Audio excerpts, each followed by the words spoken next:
భగవద్గీత. ఇలా ఈ మూడు కలిసి ప్రస్థాన త్రయమని. అయితే ఆశ్చర్యం ఏంటంటే మన సంప్రదాయంలో అంతకుముందు అంతకుముందు అంటే ఆదిశంకరాచార్యుల వారి కంటే ముందు కూడా కొన్ని బ్రహ్మసూత్ర వ్యాఖ్యానాలు ఉన్నట్టుగా మనకు ఇతిహాసం. ఎందుకంటే ఆదిశంకరాచార్యుల వారే తమ భాష్యంలో అక్కడక్కడ కొన్ని మతాలని ప్రస్తావించి, మతం అంటే అభిప్రాయం, వాళ్ళ ఆలోచన, దాన్ని ప్రస్తావించి అది ఎందుకు సమంజసం కాదో చూపించారు. వృత్తికార మతంగా మనకు తత్తు సమన్వయాత్ అనే బ్రహ్మసూత్ర భాష్యంలో కూడా కనిపిస్తుంది. అయితే శంకరాచార్యుల వారి కంటే ముందు ఎవరు ఏం చేశారు అంటే బోధాయన మహర్షి వృత్తి అని ఒకటి కనిపిస్తుంది, బ్రహ్మసూత్ర వృత్తి.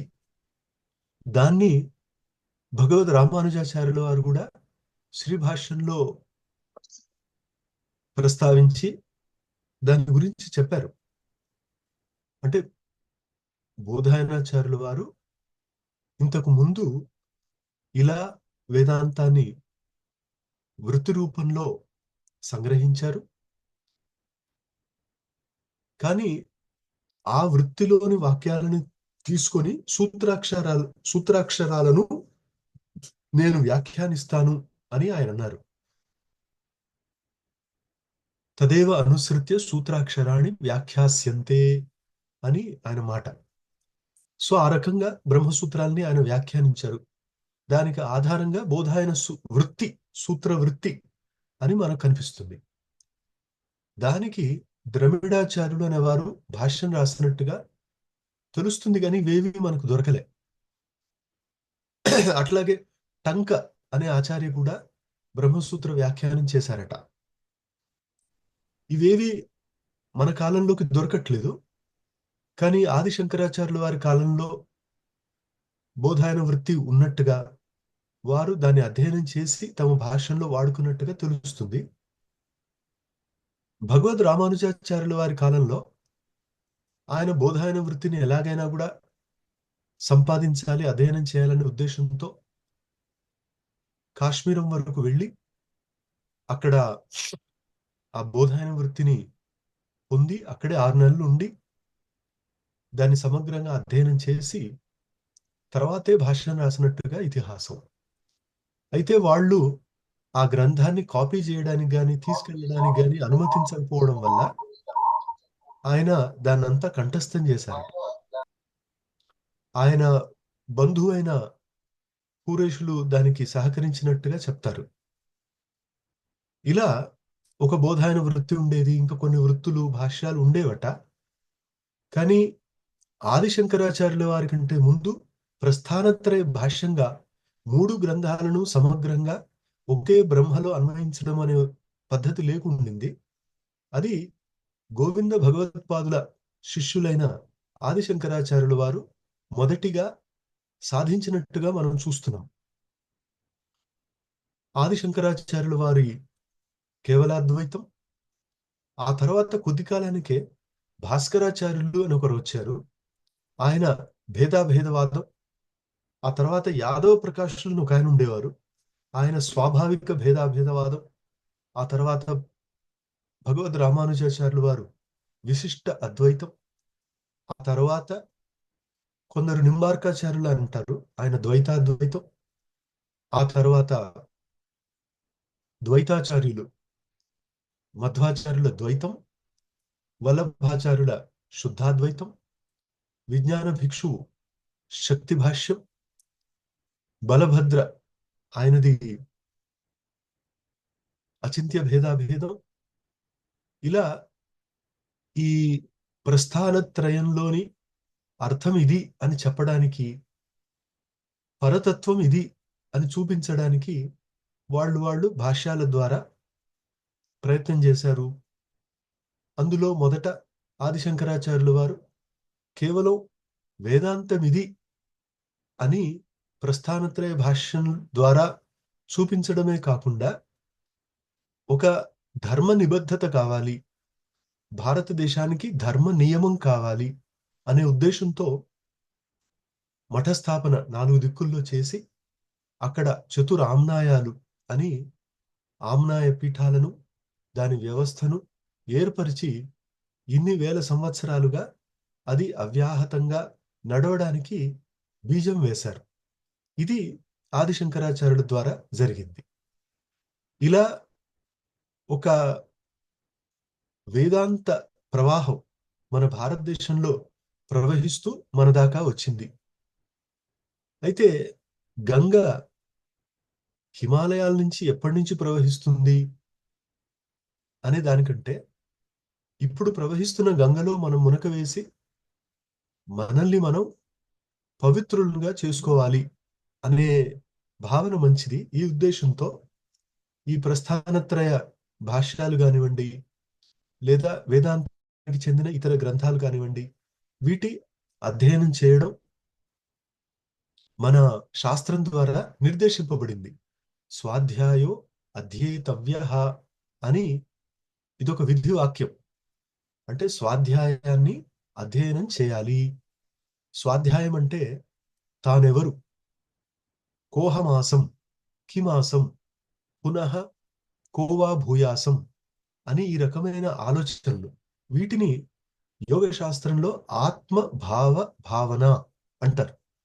ఆత్మభావ భావన అంటే నేనెవరు, నేను అనేది ఏంటి, ఇలా శరీరాన్ని గ్రహించుకోవడానికి కారణమేంటి, కొంతకాలం ఈ శరీరంలో ఉన్న తర్వాత విడిచేయాల్సి వస్తుంది, ఆ తర్వాత నా స్వరూపం ఏంటి, మళ్ళీ నాకు గతి ఏంటి, ఇలాంటివన్నీ ఆలోచించడం.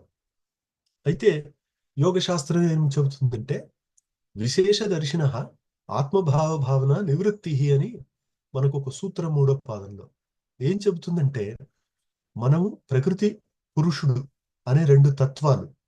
ప్రకృతి అంటే జడం, పురుషుడంటే చైతన్యం. ఈ జడము చైతన్యము ఈ రెండింటి సంయోగమే ఈ సృష్టి. దీన్ని ఇంకొక రకంగా దృక్ దృశ్యము అని ఆదిశంకరాచార్యుల వారు దృగ్దృశ్య వివేచం, దృగ్దృశ్య వివేకం అని ఒక ప్రకరణ గ్రంథం కూడా రాశారు. దృక్ అంటే చైతన్యము, నేను, పురుషుడు, జీవుడు, ఆత్మ ఏదైనా. దృశ్యం అంటే ఈ కనబడుతున్నంత లేదా అనుభవంలోకి వచ్చేదంతా, దీన్ని దృశ్యం అంటాం. దృక్ దృశ్యము లేదా ప్రకృతి పురుషుడు. ఇలా ఈ రెండిటి విశేష దర్శిన, ఈ రెండు వేరు వేరు, ఈ రెండిటిని మనం కలిపి తాదాత్మ్యం అంటాం. దీన్ని కలిపి గ్రహిస్తున్నందువల్ల మనకు ఈ లిమిటెడ్ ఎగ్జిస్టెన్స్ అంటాం. అంటే ఈ శరీరంలో ఈ కొద్ది జన్మ కనిపిస్తుంది, అట్లాగే మనకు కొద్దిగా జ్ఞానం కలుగుతుంది, మనకు కొద్దిగా ఏదో విభూతి సంపాదిస్తున్నట్టుగా అనిపిస్తుంది.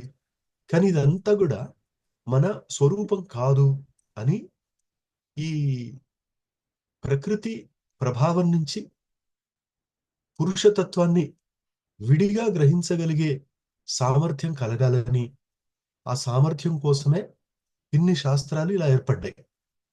దాంట్లో మనకు అంతర్గత సామర్థ్యాన్ని పెంచడానికి వచ్చిన శాస్త్రం యోగ శాస్త్రం, మన ఆత్మస్వరూపాన్ని బ్రహ్మస్వరూపంగా తెలుసుకోవడానికి వచ్చిన శాస్త్రం వేదాంత శాస్త్రం.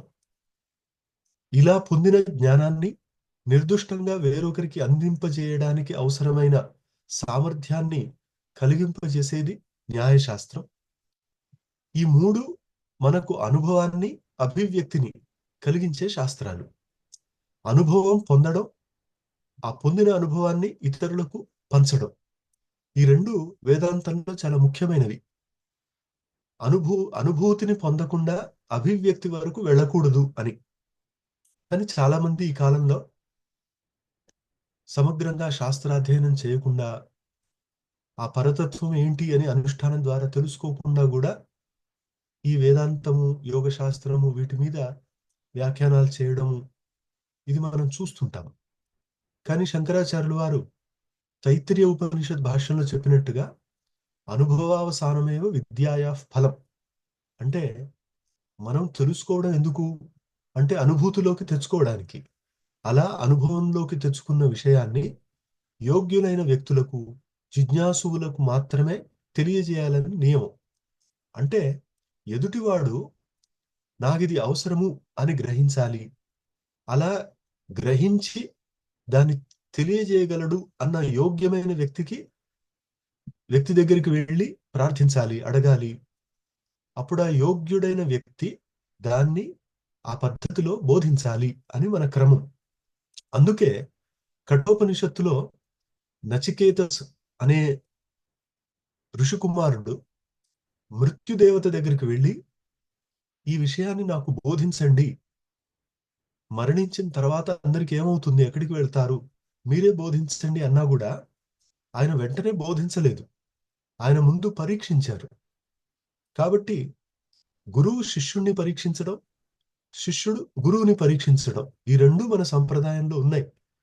అలా కొంత పరీక్ష జరిగిన తర్వాతే ఈ రకమైన ఆధ్యాత్మిక జ్ఞానాన్ని పంచాలి అని సంప్రదాయం. దాంట్లో ప్రశ్నోపనిషత్తులో పిప్పలాద మహర్షి దగ్గరికి 6 శిష్యులు వెళ్ళినప్పుడు కూడా ఇదే విధంగా వారు అడిగినా వెంటనే ఆయన బోధించకుండా వారిని కొంత తపస్సు చేయమని చెప్పారు. కాబట్టి వేదాంతంలోని విషయాలు ఇంకా బాగా మనస్సుకు పట్టడానికి మనకు కొంత అనుష్ఠానం, సాధన, దైవ అనుగ్రహం ఇవి కావాలి.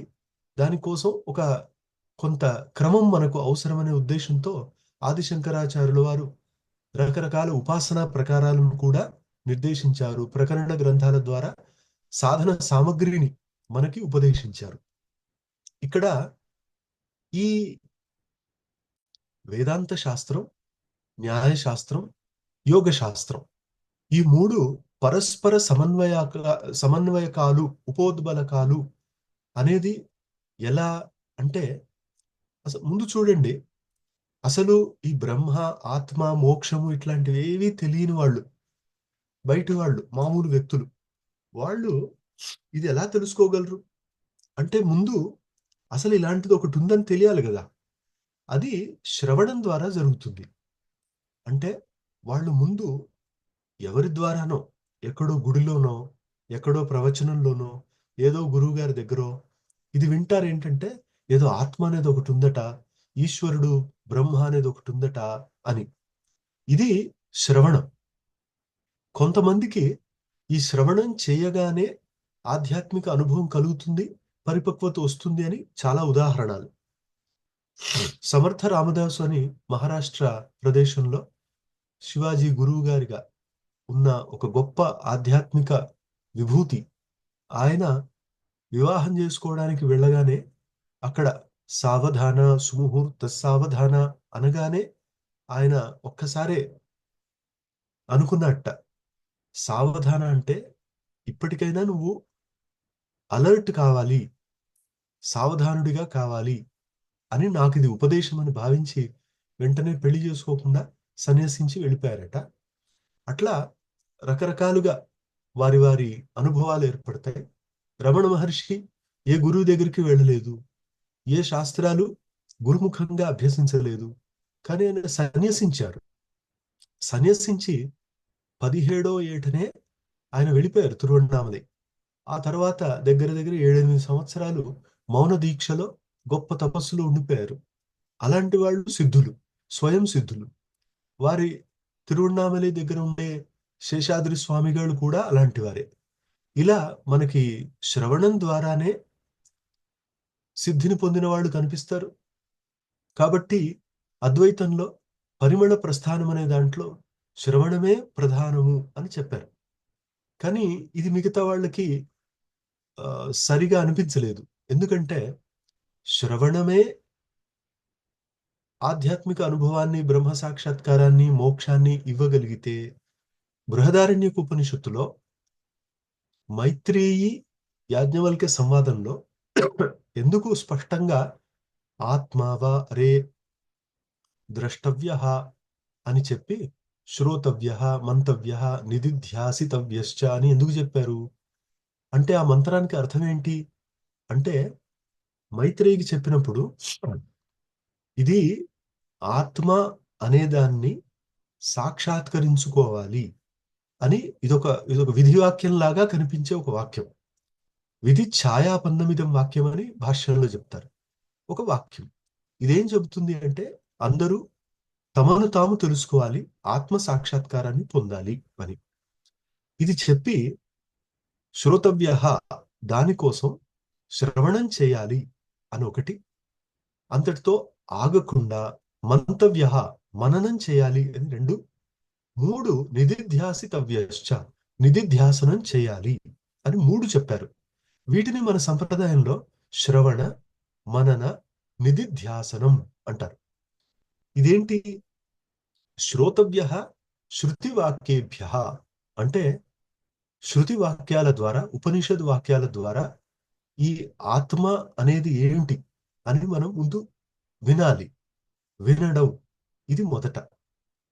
ఇంతటితో వాళ్ళకి ఆత్మానుభవం సిద్ధిస్తే వాళ్ళు చాలా భాగ్యవంతులు, జగత్తుకి ఆదర్శం. కానీ అది ఎవరో ఒకరు, 1% ఎంతో ఉంటారు. మిగతా వాళ్ళ కోసం మరేంటి అంటే రెండవది మననం. మంతవ్య అంటే మననం చేయాలి. మననం అంటే ఏంటి? మంతవ్యశ్చ ఉపపత్తిభిః అని మనకు స్మృతుల్లో కనిపించినట్టుగా విన్న విషయాన్ని మన తర్కం ద్వారా, ఆలోచన ద్వారా, ఉపపత్తు హేతువుల ద్వారా మనకు మనం నిర్ధారించుకోవాలి. సో ముందు వినడం, తర్వాత మన లాజిక్ వాడుతూ మనం దాన్ని నిర్ధారించుకోవడం, ఆ తర్వాత మూడవది నిధిధ్యాసితవ్య. దీంట్లో నీ ఉపసర్గ దిధ్యాస అని శబ్దం. దిధ్యాస అంటే ధ్యాతుమిచ్చ, నీ దిధ్యాస అంటే పూర్తిగా ధ్యానం చేయడానికి కోరిక. ఈ మూడు ఎందుకు అంటే ఇంతకుముందు చెప్పునంట, అసలు ఆత్మ అనేది ఏంటో తెలియని వాళ్ళకి శ్రవణం, తెలిసిన తర్వాత దానికి విరుద్ధమైన ఆలోచనలు మనకు వస్తాయి. మనల్ని మన స్థితిలో ఉంచకుండా అడ్డుపడే కొన్ని ఆలోచనలు ఉంటాయి. మరి విరుద్ధమైన ఆలోచనలను దూరం చేసి ఒకే సిద్ధాంతాన్ని జాగ్రత్తగా ఆశ్రయించి జీవితాంతం ఒక అనుష్ఠానం చేయగలిగిన శక్తి మనకు ఎలా వస్తుంది అంటే మననం చేయాలి. అంటే విన్నదాన్ని మళ్ళీ మనం మన కోసం మననం చేసుకోవాలి. మూడవది నిధిధ్యాసనం అనుకున్నాం. అంటే అలా అనుభవంలోకి వచ్చిన దాన్ని, అలా అలా మనం తెలుసుకున్న దాన్ని, నిర్ధారించుకున్న దాన్ని అనుభవంలోకి తెచ్చుకోవాలి. శ్రవణ మనన నిధిధ్యాసన. ఇందుకే శాస్త్రంలో ఏం చెబుతారంటే 3 దోషాలను తొలగించుకోవడానికి ఈ 3. ఒకటి అభావన అనే దోషం, ఇది శ్రవణం ద్వారా తొలగిపోతుంది. విపరీత భావన అనే దోషం, ఇది మననం ద్వారా తొలగిపోతుంది. అయినా కూడా ఆత్మతత్వం అనేది పరోక్షంగా ఉండొచ్చు, దాన్ని అపరోక్షంగా చేసుకోవాలి. మనకి 3 రకాల జ్ఞానాలు: ప్రత్యక్షం, పరోక్షం, అపరోక్షం. ప్రత్యక్షం అంటే ఇంద్రియాల ద్వారా కలిగేది. మనస్సు కూడా ఇంద్రియం కాబట్టి మనస్సు ద్వారా కలిగేవి కూడా ప్రత్యక్షమే. ఇది ఒకటి. ఇది ప్రత్యక్షం. మనం చూసినా, విన్నా, ముట్టుకున్న, వాసన చూసిన ఇవన్నీ కూడా ప్రత్యక్షం. రెండవది పరోక్షం. పరోక్షం అంటే ఇంద్రియాల సంబంధం లేనప్పుడు కలిగే జ్ఞానం. అది అనుమాన ప్రమాణం ద్వారా, మిగతా ప్రమాణాల ద్వారా కలుగుతుంది. అది పరోక్షం. ఈ రెండూ కాకుండా అంతర్గతంగా తనలో తాను అనుభవాన్ని పొందినప్పుడు అపరోక్షం అంటారు. దీన్ని శంకరాచార్యుల వారు అపరోక్షానుభూతి అనే చిన్న ప్రకరణ గ్రంథంలో మనకు తెలియజేశారు. ఇలా 3 రకాలు: ప్రత్యక్షం, పరోక్షం, అపరోక్షం. ప్రత్యక్ష ప్రమాణం, పరోక్షంలో అనుమానం, ఉపమానం, శబ్దం, అర్థాపత్తి, అనుపలబ్ధి అన్నీ కూడా. ఆ తరువాతది అపరోక్షం. ఇది ఎవరికి వారు తమలో తాము పొందే అనుభూతి. ఇది ఆత్మ విషయంలో కూడా కావాలి. అంటే ఆత్మ ఏంటో మనకు తెలుసుకోవాలి, నిర్ధారణకు వచ్చేయాలి. అది రాకపోతే అపరోక్షత్వం అనే ఒక దోషం. అంటే ఆత్మ ఇంకా కూడా పరోక్షంగానే ఉండిపోతుంది, అపరోక్షం కాదు అని. మరి పరోక్షంగా ఉండకుండా ఆత్మానుభవం అపరోక్షం కావాలి అంటే ఏం చేయాలి అంటే వాళ్ళు నిర్దేశించారు, నిధిధ్యాసనం చేయాలి. అంటే రోజు కొంతసేపు ధ్యానం అనే దాన్ని అభ్యసించాలి. ధ్యానం చేస్తే దాంట్లో ఆత్మానుభవం తనకు తానుగా కలుగుతుందని. దీన్ని యోగ శాస్త్రంలో తతః ప్రత్యక్చేతనాధిగమ తతో అంతరాయ అభావశ్చ అని కూడా చెప్తారు. అంటే ప్రత్యక్చేతన అంటే ఆత్మ, దాని అనుభవము మనకు కలుగుతుంది అని. సో ఈ రకంగా ఉపనిషత్తులోనే ప్రతి వ్యక్తి తన జీవితంలో తన జీవితాన్ని సార్థకం చేసుకోవడానికి ఆత్మతత్వాన్ని తెలుసుకోవాలి, అనుభవంలోకి తెచ్చుకోవాలని చెప్పి దానికి సాధనంగా శ్రవణ మనన నిధిధ్యాసనాలు చెప్పారు. శ్రవణం అంటే వేదాంతం, మననం అంటే న్యాయశాస్త్రం, నిధిధ్యాసనం అంటే యోగ శాస్త్రం. ఈ మూడు మూడు చూపించే మనకు మార్గాన్ని చూపించేవి. దీంట్లో ఉదయనాచార్యులని ఒక గొప్ప నైయాయికులు ఆయన న్యాయశాస్త్ర గ్రంథంలో కూడా ఇదే మాట చెప్పారు. ఏమంటే న్యాయ చర్చేయం ఈశస్య మనన వ్యపదేశ భాగ్ శ్రవణాంతరాగత అని. అంటే న్యాయ చర్చ మేము న్యాయశాస్త్రం అని వికసింపచేసిందంతా కూడా మననం అంటే ఉపనిషత్తు చెప్పిన దానికే మేము మననం చేయడం ఎలా అని మేము కొంత పద్ధతిని చూపిస్తాము. ఇది తర్క పద్ధతి, న్యాయ పద్ధతి, ప్రయోగ పద్ధతి. ఇది మేము మీకు మీకు సహకరించడానికి మేము ఈ న్యాయశాస్త్రం వికసింపజేశామంటారు. కానీ ఇలా శ్రవణం ద్వారా మననం ద్వారా కలిగిన అనుభవం అది పరోక్షంగా ఉంటుంది, అపరోక్షంగా కావాలి అని యోగ శాస్త్రం కూడా వచ్చి మనకు మనం చిత్తవృత్తి నిరోధాన్ని చేసి మన ఆలోచనలను, భావనలను, సంవేదనలను వీటన్నిటినీ మనం నిగ్రహించి నిరోధించి మన రూపంలో మనం ఎలా ఉండాలి, తదా ద్రష్టు స్వరూపే అవస్థానం అంటే స్వరూపమైన చైతన్య రూపంలో మనందరం ఉండగలం. అది సహజంగానే మనకు వచ్చిన ధర్మం. చిత్తస్య హి ద్వయే ధర్మాః పరిదృష్టాః అపరిదృష్టాః అని యోగ భాష్యంలో చెప్తారు. కాబట్టి ఇది మనకు సహజంగా వచ్చిన గుణం. ఇదే యోగ భాష్యంలో ఏం చెప్తారంటే చిత్తస్య ఏకాగ్రత సర్వార్థతాచ ఇది ధర్మ అని. అంటే మనస్సు అనేక విషయాల మీద వెళ్ళడం దాని ధర్మం. అదే విధంగా ఒకే విషయం మీద నిలిచి ఉండగలగడం కూడా దాని ధర్మమే. దీన్ని మనం పట్టుకొని బహుశాఖాహి అనంతాశ్చ బుద్ధయో అవ్యవసాయినామని భగవద్గీతలో చెప్పినట్టుగా మనం మన మనస్సుని అనేక విషయాల మీద వెళ్ళేటట్టుగా చేస్తే, అనేక విషయాన్ని అనవసరమైన విషయాన్ని బాగా ఆలోచిస్తే మన మనస్సు యొక్క సామర్థ్యం ఉపయోగపడందవుతుంది, క్షీణిస్తుంది అని మనకు మన మనస్సు యొక్క సామర్థ్యాన్ని తెలియజేయడమే కాకుండా అనుభవంలోకి వచ్చేట్టుగా చేసేదే యోగ శాస్త్రం. అలా మనం అనుభవంలోకి తెచ్చుకోగలం. ఈ అనేక ఆలోచనల నుంచి ఏకాగ్రతను పొంది ఏకాగ్రత నుంచి నిరోధ అవస్థని పొందడమే యోగ శాస్త్ర ప్రయోజనం. ఇది నిధిధ్యాసనం, రాజయోగం అంటాం మనం. ఇలా ఇవన్నీ కూడా మనకి పరస్పరంగా పూరకాలుగా పనిచేస్తూ, అంటే ఒక శాస్త్రం ఇంకొక శాస్త్రానికి సమర్థకం, అంటే ఇంకా ముందుకెళ్ళడానికి ఉపయోగపడేదే. ఈ విరుద్ధంగా అనిపించేట్టుగా ఉంటాయి కానీ విరుద్ధం కాదు. వీటన్నిటిని మనం జాగ్రత్తగా సమన్వయం చేసుకొని జీవితాన్ని నడుపుకోవచ్చు అని ఆ విధంగా ఈ శాస్త్రాలు ఏర్పడితే వాటిల్లో వేదాంతం అనేది ఈ బ్రహ్మసూత్రాలు, ఉపనిషత్తులు, భగవద్గీత. వీటిలో మీకు కొంత బ్రహ్మసూత్రాల గురించి పరిచయం చెప్పడానికి మీ ముందు చూడండి. మన బ్రహ్మసూత్ర గ్రంథం అంటే బ్రహ్మసూత్రాలు ఏంటి అంటే బ్రహ్మను గురించి సూత్రప్రాయంగా చెప్పే వాక్యాలు. వీటిని ఏమంటామంటే సూత్రాలు. సూత్రం అంటే సంక్షిప్త వాక్యం.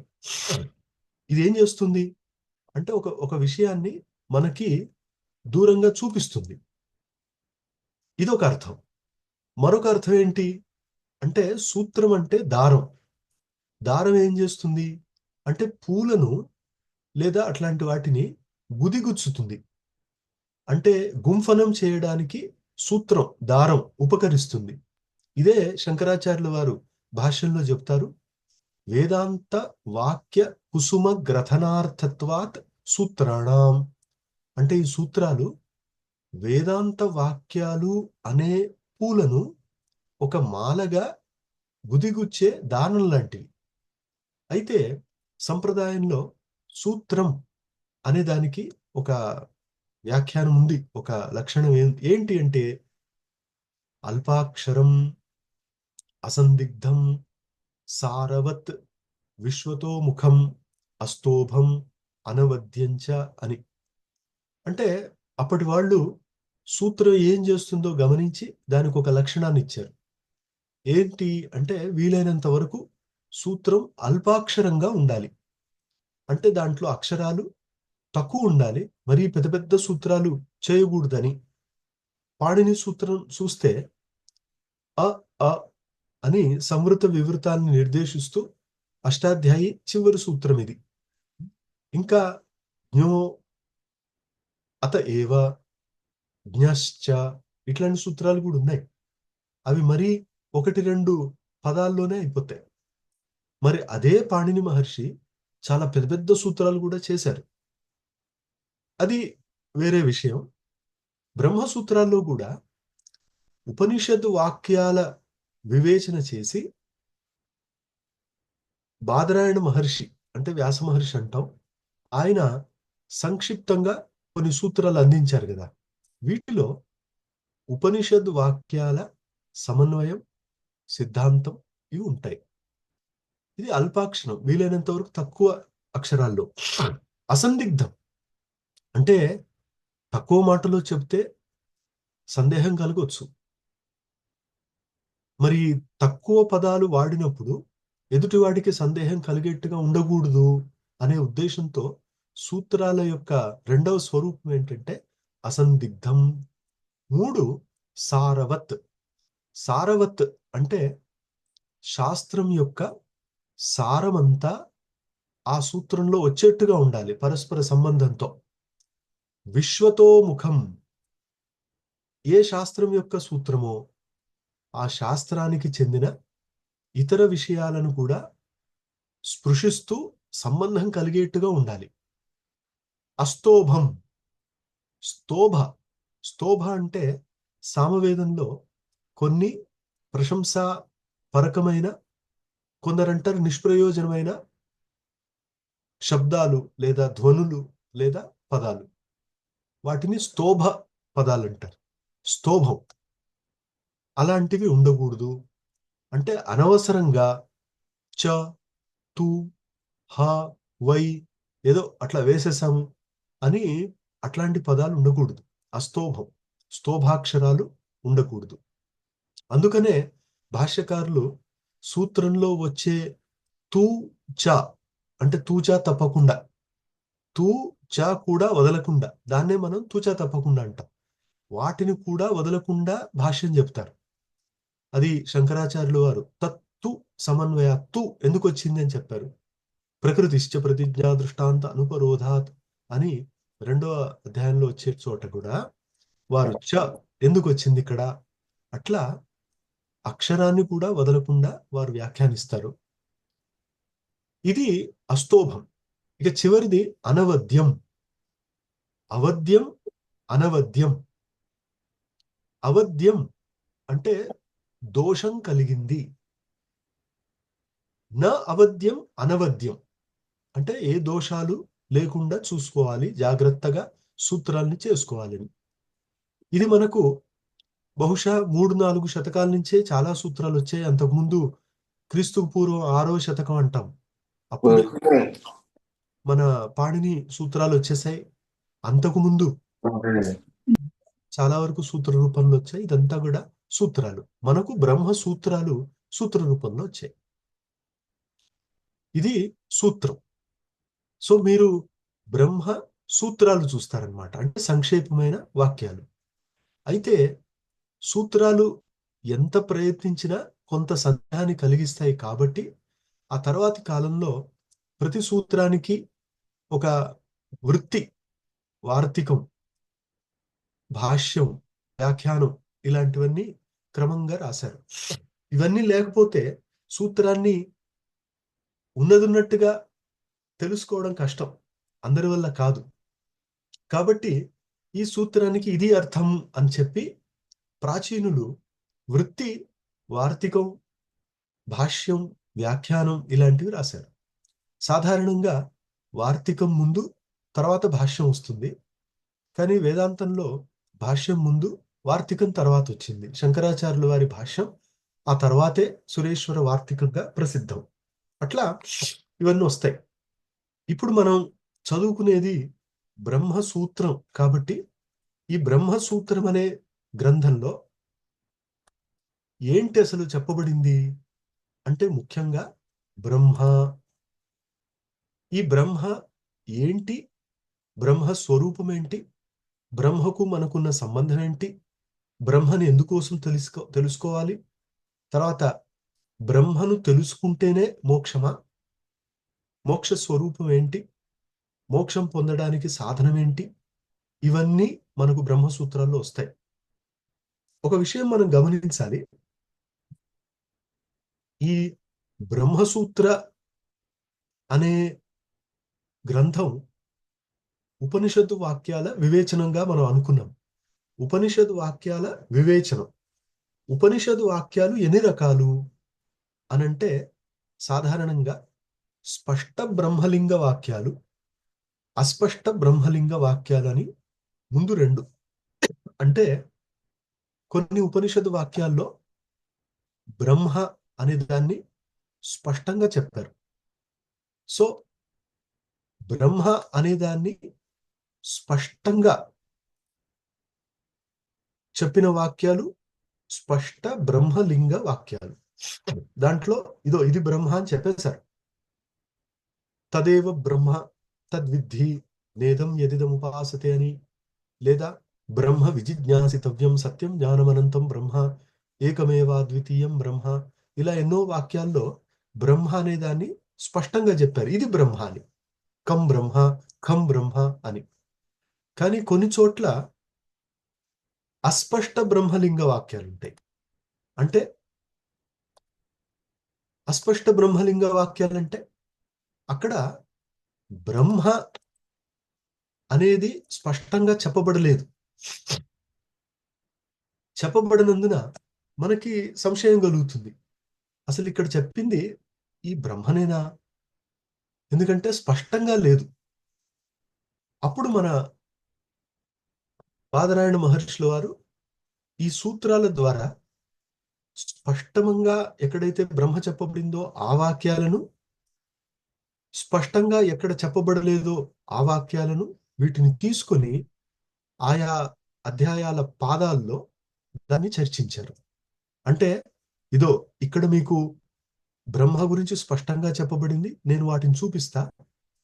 ఇక్కడిక్కడ బ్రహ్మ స్పష్టంగా చెప్పబడలేదు, కానీ మనం దాన్ని యుక్తి ద్వారా, ఉపపత్తి ద్వారా బ్రహ్మ పరంగా తెలుసుకోవాలి, అది కూడా నేను చూపిస్తా అని ఆ రకంగా క్రమంగా వారు ఈ పంచభూతాలు ఇవి బ్రహ్మనా, బ్రహ్మ కంటే విడిగా, లేదా ఏ వాక్యంలో బ్రహ్మ చెప్పబడింది, బ్రహ్మ కంటే విడిగా ఏదైనా చెప్పబడిందా అని వీటన్నిటినీ ఆయన సూత్ర రూపంలో మనకు అందించారు.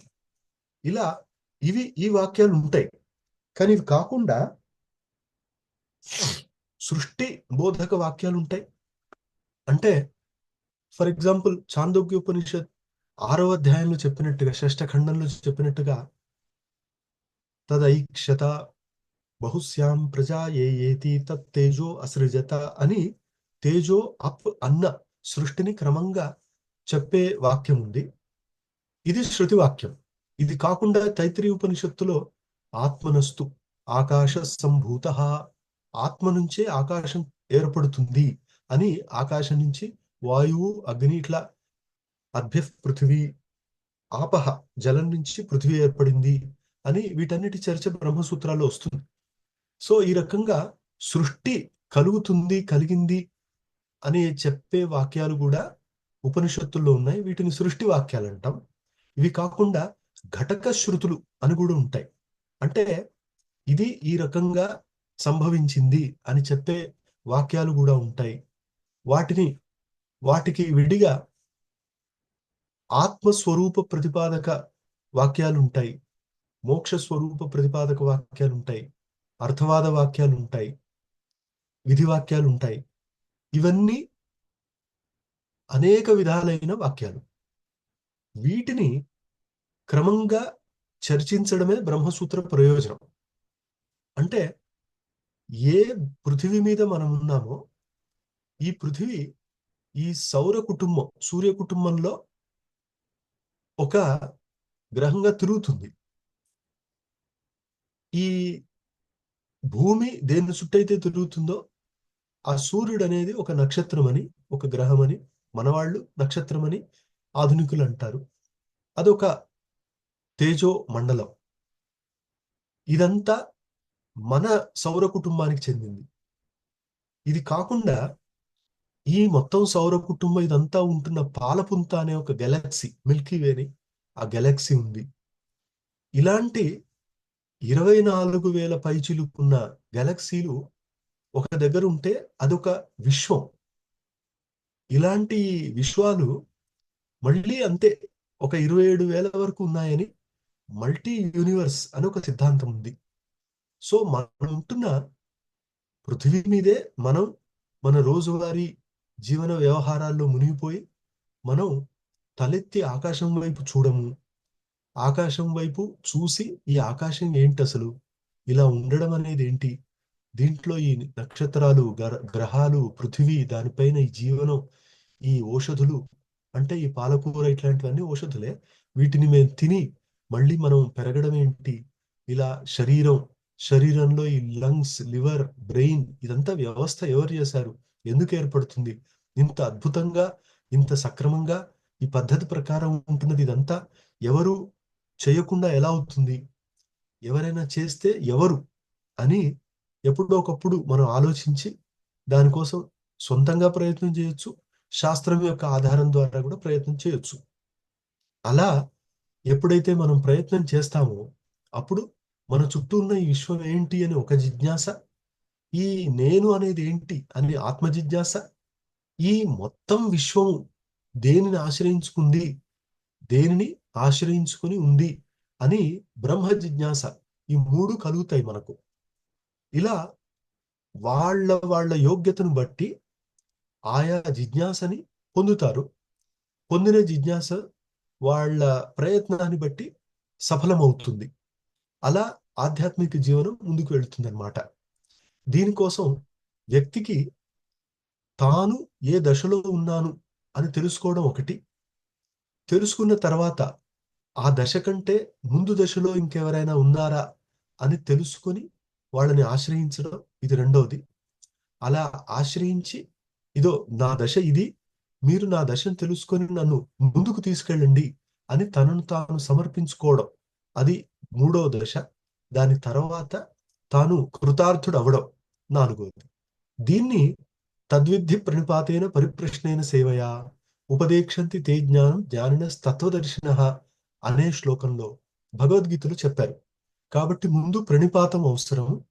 తర్వాత శిష్యుడు యోగ్యుడైన గురువుని చేరిన తర్వాత చేయాల్సిన రెండవది, మొదటి అయితే ప్రణిపాతం. ప్రణిపాతం అంటే తనను తాను అర్పించుకోవడం. రెండవది పరిప్రశ్నం అనేది చాలా అవసరం. ఏంటి అంటే ఒక విషయాన్ని సమగ్రంగా తెలుసుకోవడానికి అవసరపడేట్టుగా ప్రశ్నలు వేయడం. ప్రశ్నించడం అనేది ప్రశ్న కోసం కాదు, ప్రశ్న అనేది సహజంగా వచ్చినప్పుడు అది జ్ఞానం వైపుకి తీసుకెళ్తుంది. కాబట్టి అలాంటి ప్రశ్నించడం అనే ఒక శిష్య గుణం అది అవసరం.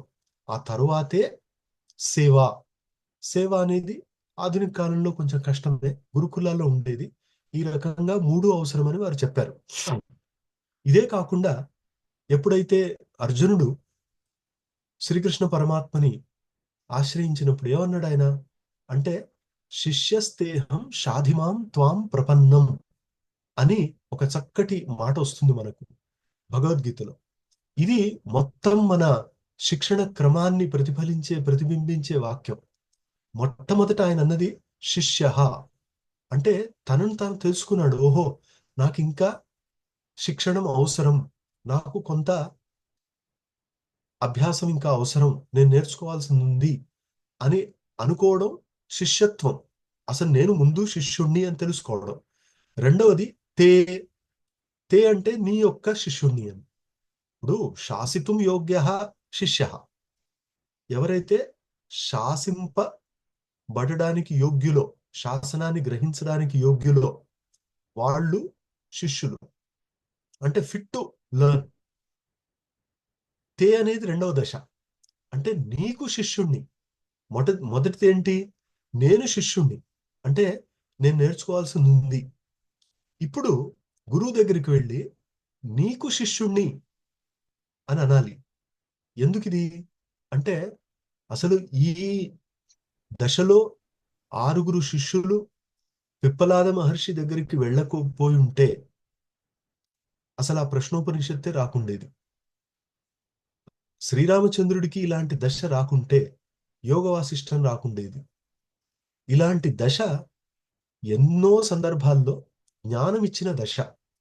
ఏంటంటే, నేను ఎక్కడో ఒక చోట ఇరుక్కుపోయాను, నన్ను బయటకి లాగగలిగిన సమర్థుడైన గురువు ఇదో ఇతనున్నాడు అని తే అహం, నీకు నేను శిష్యుడిని అని రెండవ దశలో గ్రహించి గురువుని సమాశ్రయించడం, ఇది రెండవది. తర్వాత షాధి, మూడవది గురువుకి తాను అధికారాన్ని ఇవ్వడం, గురువుకి తనను తాను మానసికంగా సమర్పించుకోవడం, ఇది షాధి. అంటే హేర్ ధిహి అనే సూత్రం వల్ల శాసధాతువుకి హి ప్రత్యయ స్థానంలో ధి వచ్చి షాధి అనే రూపం ఏర్పడితే దాని అర్థము నువ్వు శాసించు. నువ్వు అంటే అక్కడ అర్జునుడు శ్రీకృష్ణుని సంబోధిస్తూ అంటున్నాడు కాబట్టి నువ్వు అనొచ్చు, మిగతా చోట మీరు అంటాము ఆదరంగా. తర్వాత అర్జునునికి తెలిసింది, ఇలాంటి శ్రీకృష్ణ పరమాత్ముడా నేను నువ్వు నువ్వు అన్నది అని. అయ్యా, మీరు అన్యదా భావించకూడదు, ఏదో నేను పరిహాసంగా అప్పుడప్పుడు శయ్యాసన అంటే పడుకునేప్పుడు, కూర్చునేప్పుడు, ఆటల్లో, వీటిల్లో ఏదో నువ్వు నేను అన్నాము, కానీ మీరు దాన్ని మనసులో పెట్టుకోకండి అని కూడా ప్రార్థించినట్టు మనకు భగవద్గీతలో కనిపిస్తుంది. కానీ ఇక్కడ ముందు దశ అర్జునుడు అంటాడు, నువ్వు నన్ను శాసించు. అంటే నేను శాసనం గ్రహించడానికి సిద్ధంగా ఉన్నా అనేది ఒకటి. రెండు, గురువుని ప్రార్థించడం, ఇప్పుడు మీరు శాసించవచ్చు నన్ను, అంటే నేను పూర్తిగా మీకు ప్రణిపాతంలో ఉన్నానని. తర్వాత అందుకోసమే త్వాం ప్రపన్నం అనే ఒక మాట వచ్చింది. త్వాం ప్రపన్నం అంటే నీ ప్రపత్తిలో ఉన్నవాడిని. ప్రపత్తి అంటే ప్రకృష్ట పత్తి. పత్తి అనే శబ్దము సంస్కృతంలో పదధాతువు నుంచి వస్తుంది.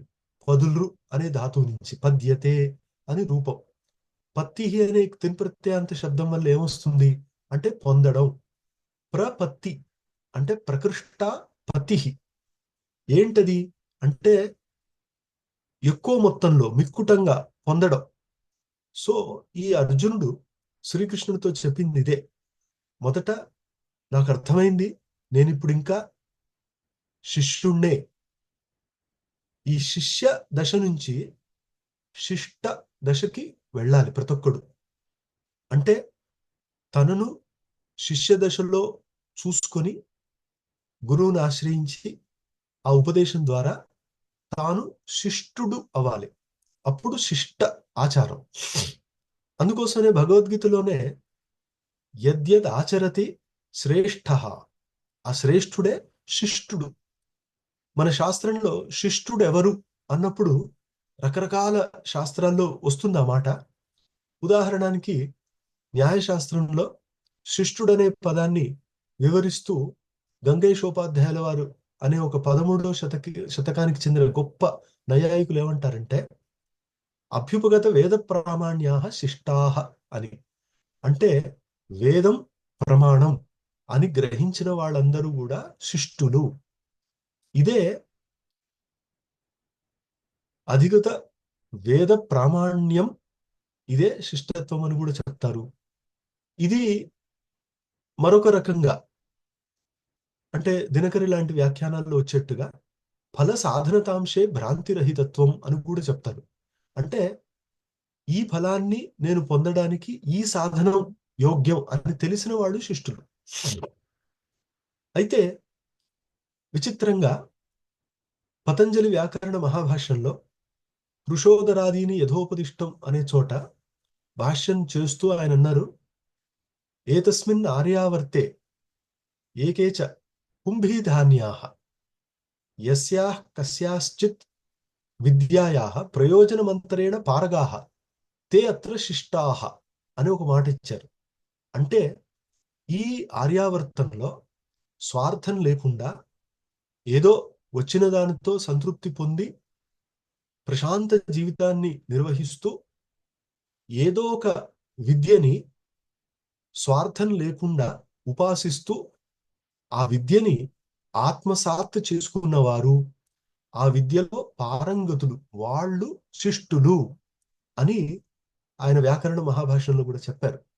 ఇలా శిష్య దశ నుంచి శిష్ట దశకి చేరడానికి మనకు ఉపకరించే శాస్త్రమే ఈ వేదాంత శాస్త్రం.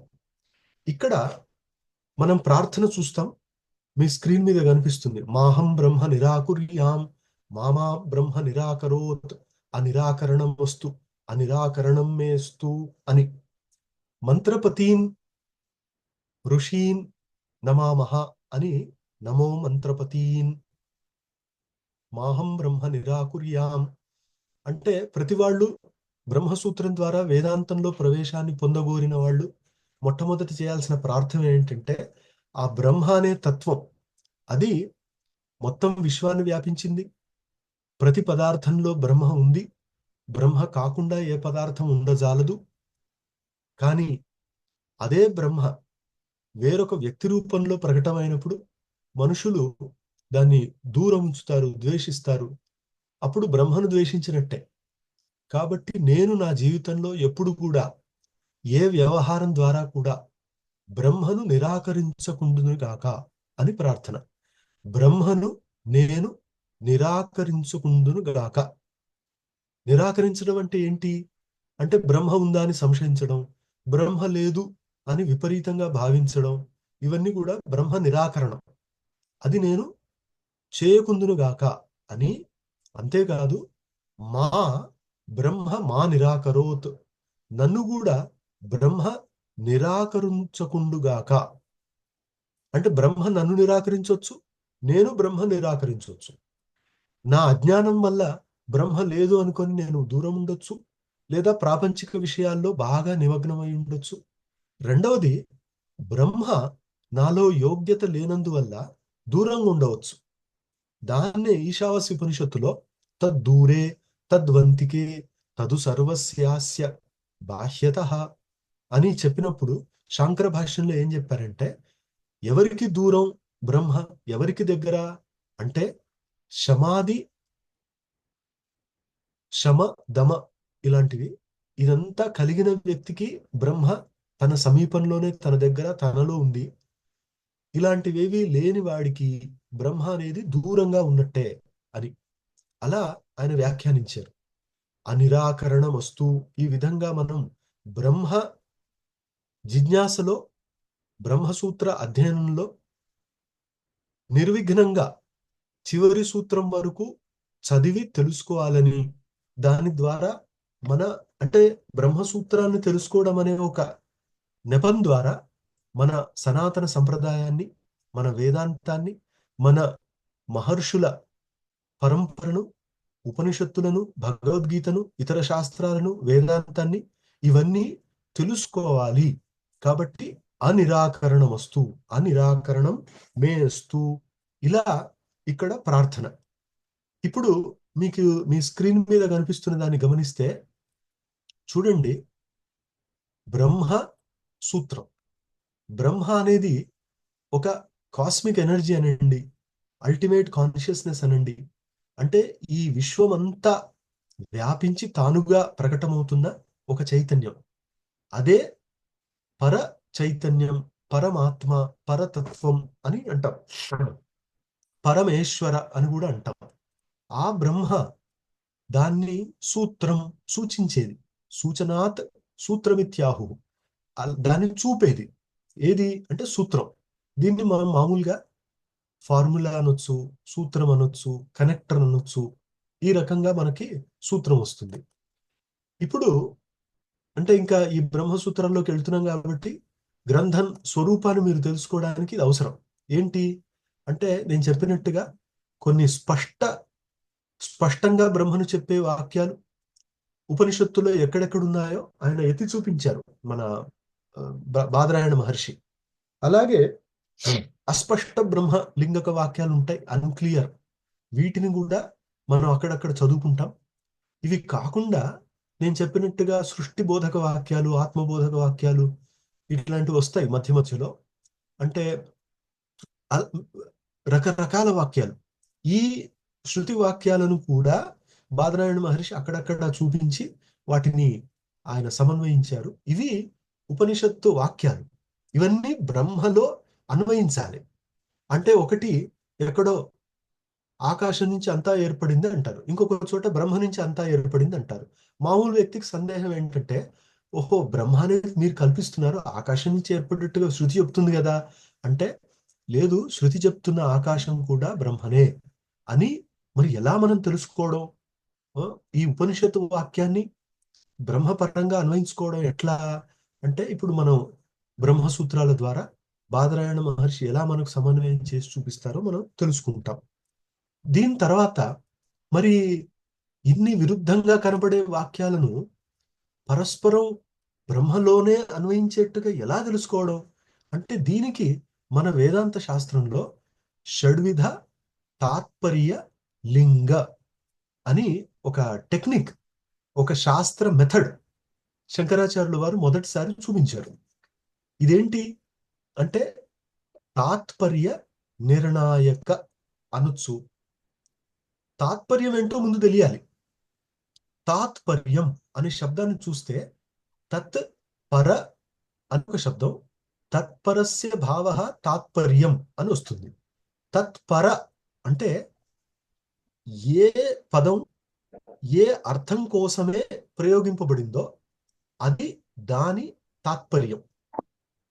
దీన్ని ఏమంటామంటే, ఒక మనిషి మాట్లాడేప్పుడు, వక్త మాట్లాడేప్పుడు దేన్ని తెలియజేయడానికి ఆ శబ్దాన్ని వాడతాడో అది వాటి తాత్పర్యం.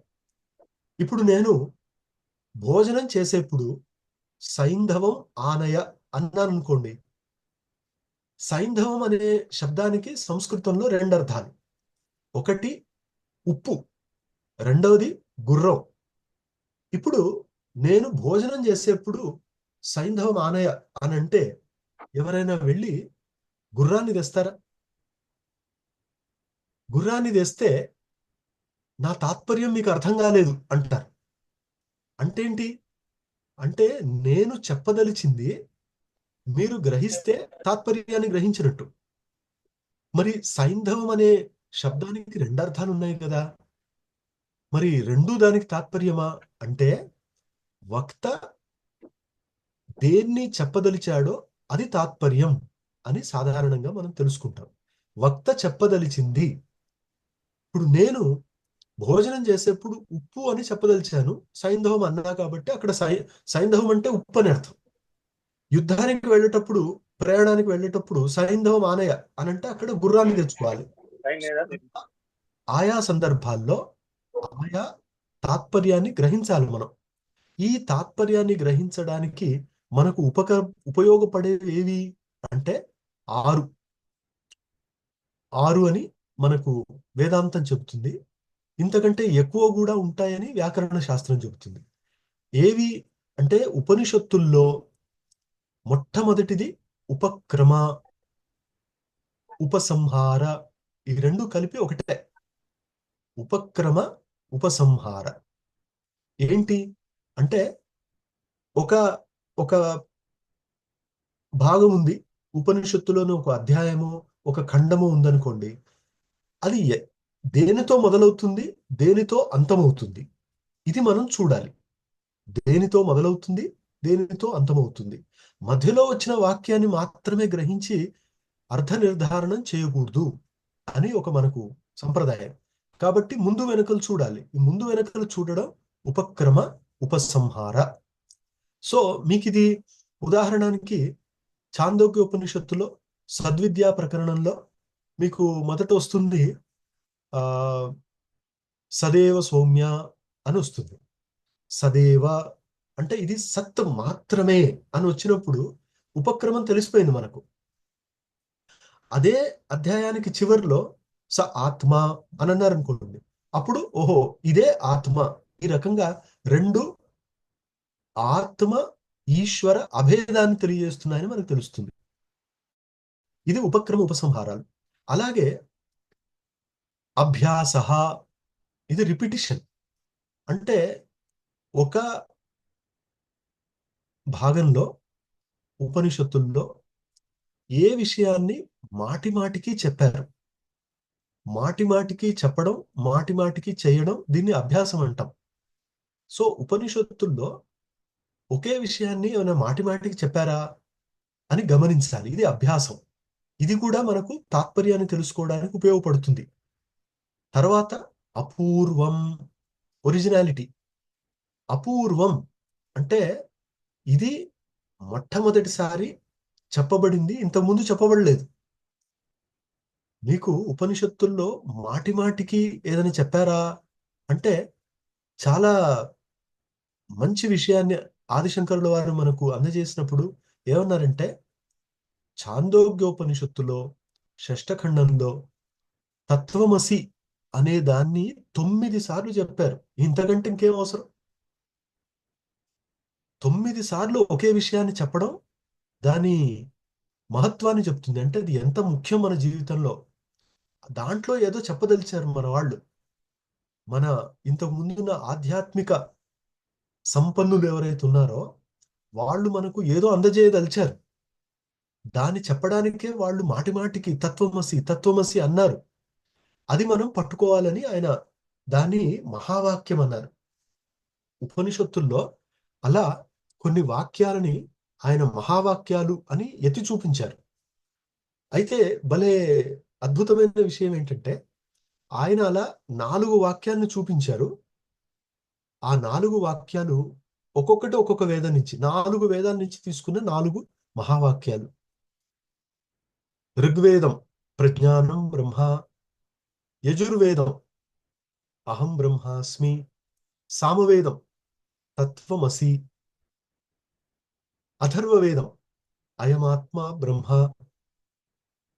ఇది ఈ 4గిట్లోనే మొత్తం ఆధ్యాత్మిక జీవనం వచ్చి ఒక జీవితం పరిపూర్ణం అయ్యేట్టు అయిపోతుంది. ఇంకంతే, ఇంకేం మిగిలేదు లేదు.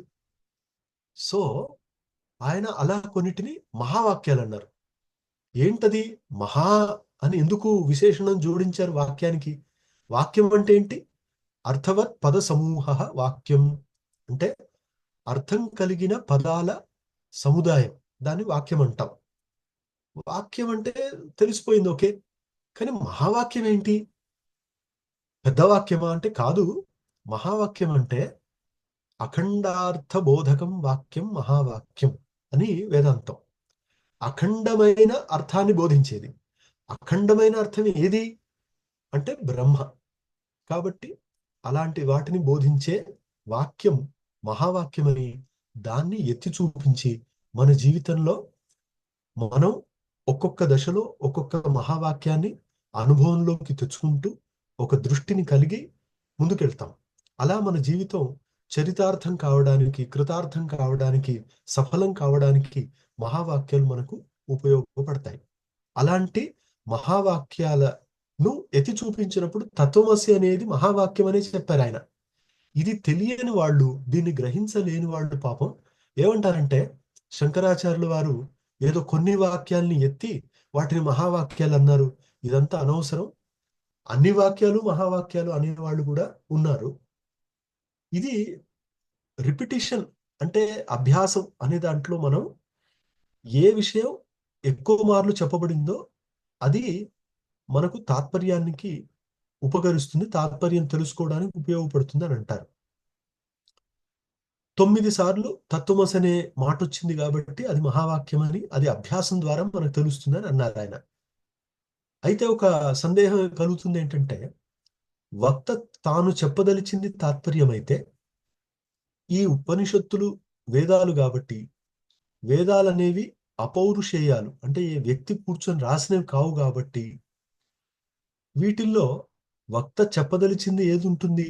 తాత్పర్యం ఎట్లా మనం గ్రహించడం అంటే, తాత్పర్యం అనే దాన్ని వేదాంతంలో శాస్త్రజ్ఞులు కొంచెం జాగ్రత్తగా విశ్లేషిస్తూ ఏం చెప్పారంటే, ఒక వాక్యం ఒక అర్థాన్ని తెలియజేయడానికి సమర్థమైతే అది తాత్పర్యమే. అంటే తత్తత్ ప్రతీతి జనన యోగ్యత్వం తాత్పర్యం అని కూడా వేదాంత శాస్త్రంలో చెప్తారు. అంటే ఆయా అర్థాన్ని అందజేయడానికి తగిన యోగ్యత కలిగిన వాక్యం, అది కూడా మహావాక్యమే, అది కూడా తాత్పర్యానికి ఉపయోగపడుతుందని. అట్లాంటి వాక్యాలు కూడా ఉంటాయి.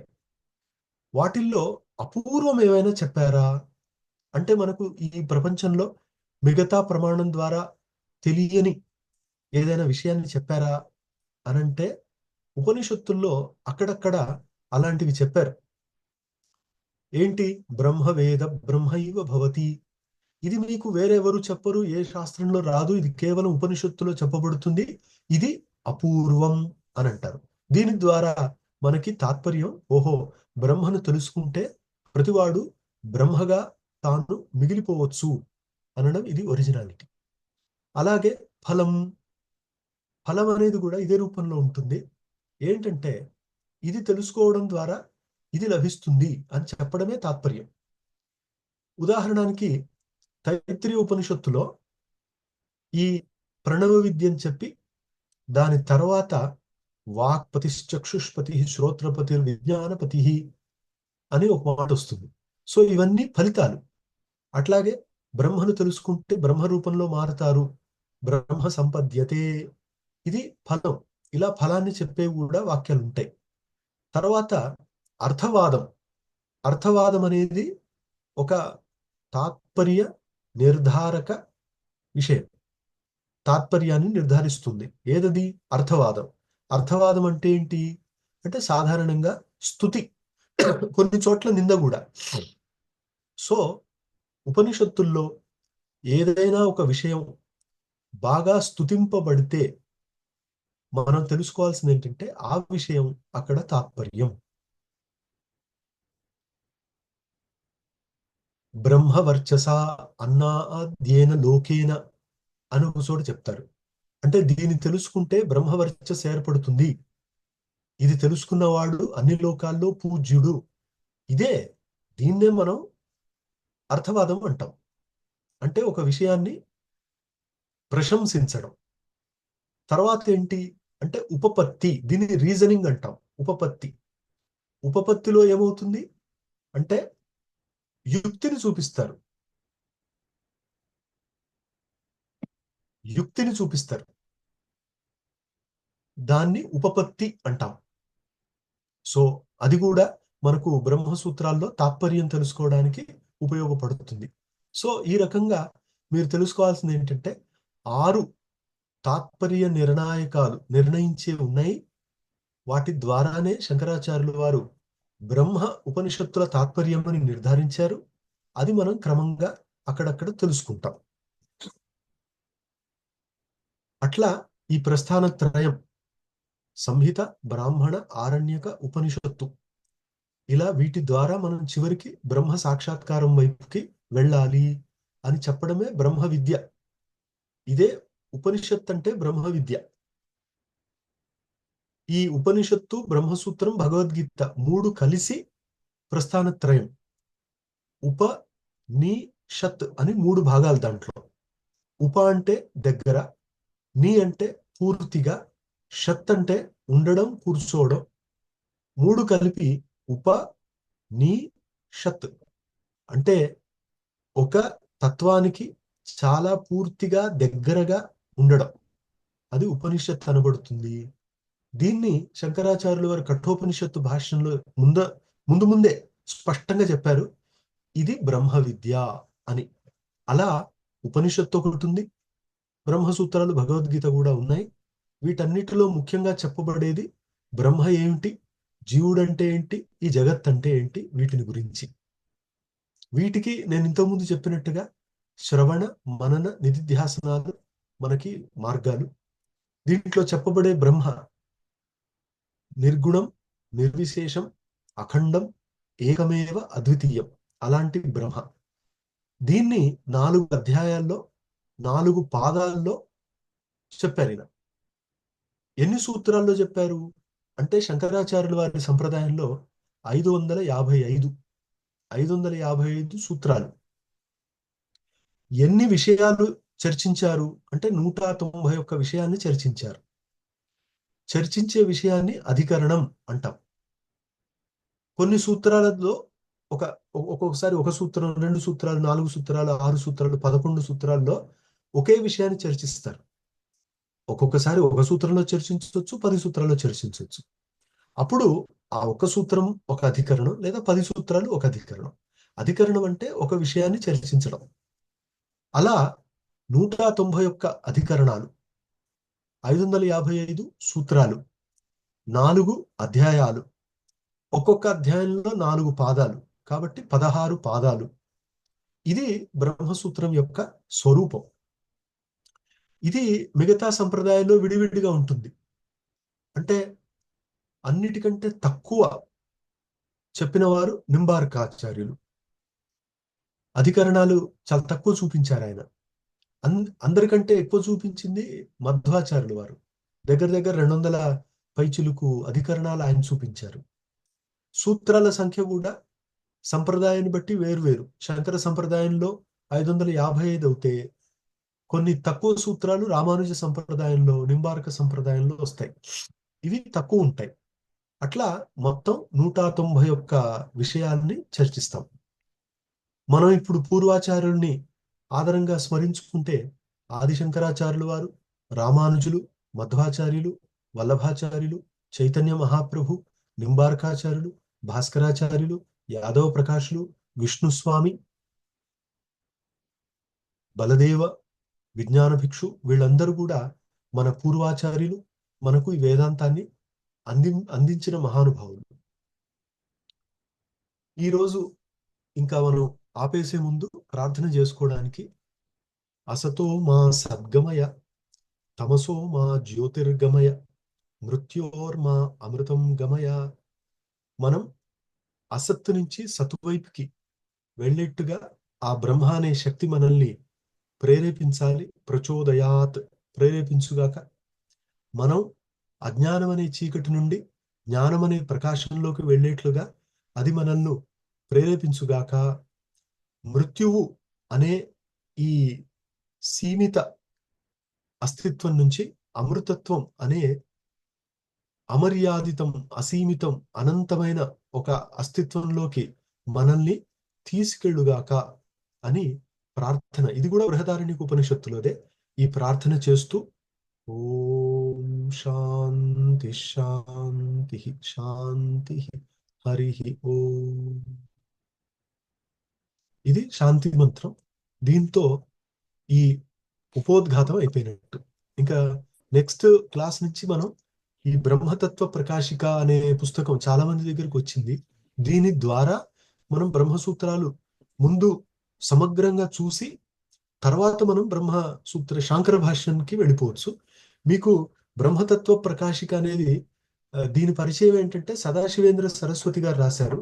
సదాశివేంద్ర సరస్వతి గారు ఆ కాలంలో అవధూత జీవన్ముక్తులు, చాలా అద్భుతమైన చరిత్ర కలిగిన వాళ్ళు. ఆయన గొప్ప విభూతి. ఆయన బ్రహ్మసూత్రాన్ని వివరిస్తూ శాంకర భాష్యాన్ని సంక్షేపంగా తన వ్యాఖ్యానంలో చూపించారు. అంటే బ్రహ్మసూత్రాల శాంకర భాష్యం చదివినా కూడా అక్కడక్కడ మనకు ఒకవేళ ఆ విషయం ఏంటి, సంశయం ఏంటి, పూర్వపక్షం ఏంటి అని తెలియకపోతే ఈ సదాశివేంద్ర సరస్వతి వారి వ్యాఖ్యానం ద్వారా అది తెలుసుకోవడం చాలా సులువు అని నేను రవీంద్ర గారితో చెప్పాను. ఏంటంటే మనం ఈ పుస్తకం ముందు చూసి మనం శాంకర భాష్యానికి వెళదామంటే వారు సరే అన్నారు. కాబట్టి నీలకంఠం సారు మనందరం కలిసి ఈ పుస్తకాన్ని ముందు చూసి ఆ తర్వాత మనం శాంకర భాష్యంలోకి వెళ్ళిపోవచ్చు. ఇది తొందరగా అయిపోతుందండి. సో మీరందరికీ శుభదినం. ధన్యవాదాలు గురుగారు. సరే, శుభదినం. ధన్యవాదాలు. ధన్యవాదాలు. ధన్యవాదాలు మహోదయ. ధన్యవాదాలు మహోదయ.